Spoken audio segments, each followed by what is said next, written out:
Welcome back to Elementary Statistics. We are going to be continuing our probability series with more examples and some more work. I wanted to start off by showing you some headlines that I saw from people who I keep track of, really smart people. But one of the things that they were appalled or shocked, whatever you want to say, by was um, In-N-Out Burger reveals managers make $160,000 on average. Wanted to highlight this because we've already been talking about average and median and those things. So keep in mind, there's probably a lot of underlying things going on here in these data. But it is true that In-N-Out managers generally make, I think it is like 3 to 4 times more than the average fast food manager. And part of this does relate to statistics. If it becomes more difficult to get somebody to be a manager of a fast food shop, you may have to start adjusting those wages upward. That's why I show the image on the right again, that deep message.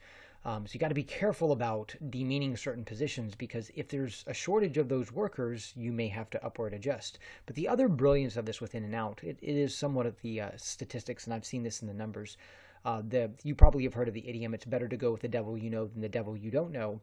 By allowing your workers, or by paying your managers pretty decent, you do encourage some people to stay with the company and to grow within the company. And so that is something that they're doing here, which is a very brilliant move, because one of the difficulties with fast food sometimes is getting somebody who's qualified in management, who is familiar with the business, right? You get someone from the outside rather than someone from the inside. So in general, this chain is known for promoting within better, which is a smart move. And if you've ever worked at a lot of companies that promote on the outside, I should say, you just end up with someone who isn't really familiar with the business that much. Somebody who's been there a while. Even if you can think of all their flaws, well, that's good. Remember, somebody who you don't know who their flaws are. So just on a probability basis, it is better to go with the devil that you know than the devil that you don't know. So let's look at some of the probabilities here in this part 3. We're going to state some examples here, and then we're going to look at what are some other things that may impact this. So some of the fun examples from previous videos here. Since a person can have a tattoo or not have a tattoo, what is the probability that a random person we pick, Jason, has a tattoo? Now, if it was just anything, like if we were just randomly picking someone, we would say, well, there's a 50% chance that they have a tattoo or don't, right? Because those are the only two options here. But there are other factors here that may explain this. For instance, is Jason part of the millennial or iGens generation? I'm not sure off the top of my head about iGens, but with millennials, we know they are more likely to have tattoos than other generations. Keep that in mind with if Jason was a part of, the greatest generation or the silent generation, much less likely to have tattoos, right? We could almost guarantee that he probably doesn't, because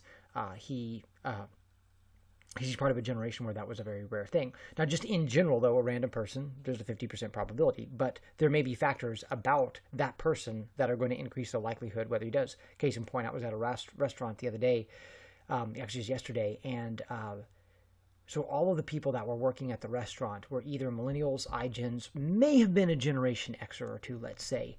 All of them had tattoos. When you think about the probability, and I was just thinking about this, like what would be the probability that, every single person at a restaurant has a tattoo? When you think about that age group, you think about the job, it actually makes a lot of sense. Like there's actually a higher probability than you'd think. But it is kind of interesting that all of them had tattoos. And because it's even with a lot of the different groups that I go in with millennials or iGens, you don't see everyone. There's still at least that one or two people who don't.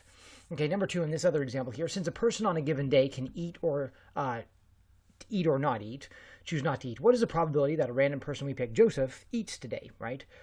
Well, a lot of us are going to be, there's a greater probability than 50% that they're eating, for the given reason that as humans we need food, right?